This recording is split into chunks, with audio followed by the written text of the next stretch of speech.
Happy New Year's all. This is Corn Beaner. Welcome to part 3 of what I hope will be a 5-part series for the Diablo 3 beta if Blizzard lets it run just a little bit longer to let me get my videos out. But yeah, Happy New Year's. I hope everybody's safe. I hope everybody, if you got drunk, I hope you guys are all good and just have, a minor remnants of the hangover. For my third playthrough, I decided to go ahead with the Witch Doctor. I haven't played with the Demon Hunter and the Monk. There's videos on my channel for those. I find the Witch Doctor to be, so far out of the 3, the most interesting. The Witch Doctor tends... It's difficult for me to kind of describe the Witch Doctor. The Witch Doctor is a caster, which means it has perfect range. Most of its attacks are going to be from a distance, and they all kind of have like this dark magic type of thing. If I were to compare it to something, maybe a paladin from WoW. And again, I'm sorry for all the WoW guys. No, just not a paladin. I played as a warrior in WoW, and I only played for like about a month and a half. So please forgive me. But from what people describe a paladin to be, the Witch Doctor I think hits that role. I think as far as this class goes, I think this might actually be the perfect starter class for players new to Diablo. And the reason why I say that is because at the very beginning she has basically one attack, and it's a poison dart attack, but the range on this poison dart attack is massive. I mean, I think it goes across full screen.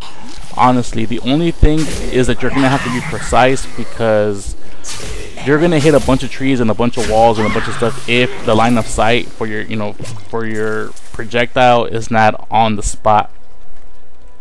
And also, there's this trick with the Witch Doctor where you kind of have to balance the offensive with the defensive, but I don't think you get in too much trouble if you kind of ignore all the defensive signs and kind of just want to pad up your attack stats. Because since the range is so good on her, or on the Witch Doctor, you can pretty much just mass up a bunch of like attack points and attack attributes and be a fairly safe distance away. But at the same time, I did run into some spots where I actually tried that approach and I found myself in a little bit of trouble. So I mean, there's still a balancing act, but it wasn't really severe. It wasn't too bad for what I thought it would be.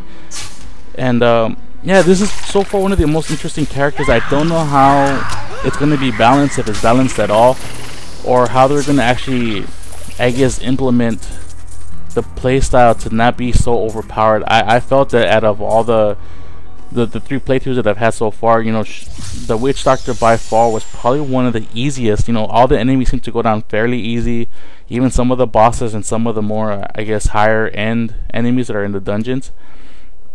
But that's not to take away from the experience. And out of the 3 that I've actually had, I found myself actually losing a lot of time with the Witch Doctor, but not in a negative way.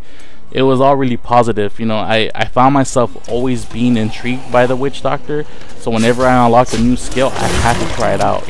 Even though I said, no, this is the last part, this is the only part of the video I'm going to record, and I got to stop, I couldn't stop. If I saw my level up bar close enough, like, no, I gotta kill something to see what the new skill is, and let me try it out really quick. And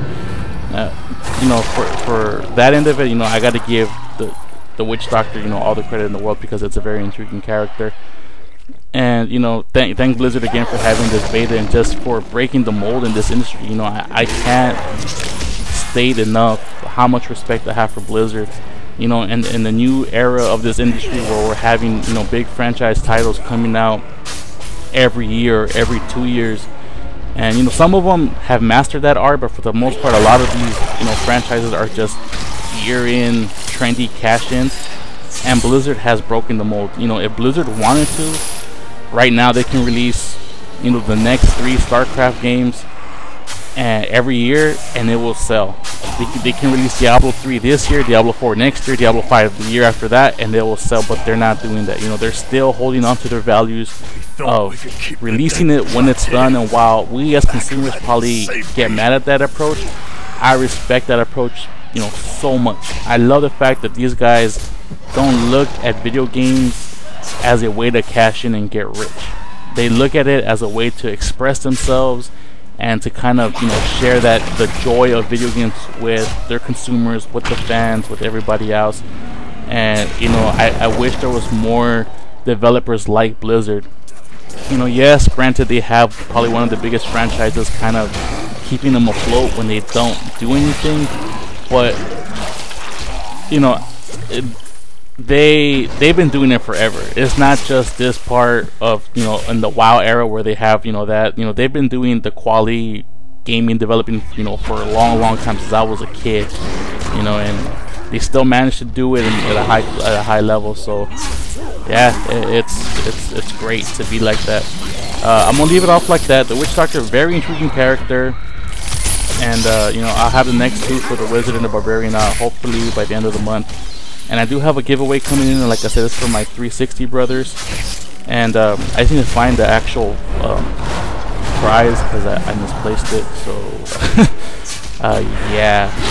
But thank you guys again. You know, if you guys, you know, like what I have, you know, comment. You know, let me know how I can improve. Let me, you know, give me some feedback, whatever.